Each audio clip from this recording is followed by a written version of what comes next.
بسم اللہ الرحمن الرحیم۔ ربیہ بڑی نیک خاتون تھی، بغداد میں رہتی تھی۔ اللہ تعالیٰ نے بڑی دولت عطا فرمائی۔ اس کی شادی بھی ایک دولت مند شخص سے ہوئی۔ فرماتی ہیں کہ میں اوپر چھت پر اپنے شوہر کے ساتھ بیٹھی تھی۔ وہ تھا تو بڑا دولت مند پر متکبر بھی بڑا تھا۔ دروازے پر ایک فقیر مانگنے آیا۔ میرا خاوند بلکونی سے جھانک کر کہنے لگا، اسے کچھ نہ دینا، یہ دکاندار ہے، یہ دنیا دار بنا ہوا ہے، جان بوجھ کے مانگتا ہے۔ تو میں نے کہا، تیری دولت سے نہیں دوں گی، میرے میکے سے جو کچھ آیا ہوا ہے اس میں سے دینے کی اجازت دے دو۔ اس نے کہا، فقیر کے پاس جانا ہی نہیں۔ عورت کہتی ہے، اس مانگنے والے کا جو دروازے پر کھڑا تھا، اس کا جو انداز تھا، اس سے لگتا تھا کہ کئی دنوں کا بھوکا ہے۔ اس جوان کے چہرے پر عجیب بھوک تھی۔ میں شور سے نظر بچا کے آئی اور میں نے چند دینار اس کی ہتھیلی پر رکھے۔ جب میں نے دروازہ بند کیا تو سامنے میرا شوہر کھڑا تھا۔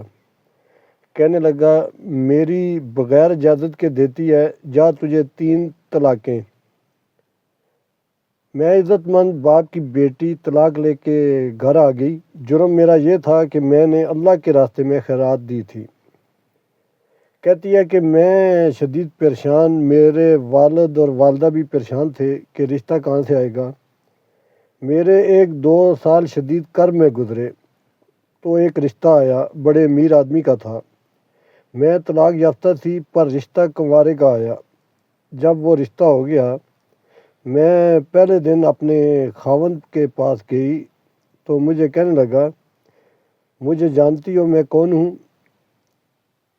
میں نے کہا نہیں۔ تو کہنے لگا، میں وہی ہوں جو تیرے دروازے پہ خیرات لینے آیا تھا۔ تجھے میری وجہ سے طلاق ہوئی تھی۔ میں اس رات جا کے اس مسئلے پر بہت رویا کہ میرے مولا، میری وجہ سے بیچاری کا گھر اجڑ گیا۔ پھر میں نے 18 گھنٹے محنت کی تجھے عزت دینے کے لیے۔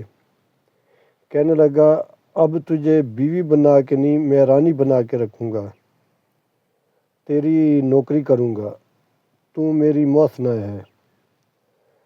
1 سال گزرا، مجھے اللہ نے بیٹا بھی دیا۔ میرا شوہر سارے کام خود کرتا تھا۔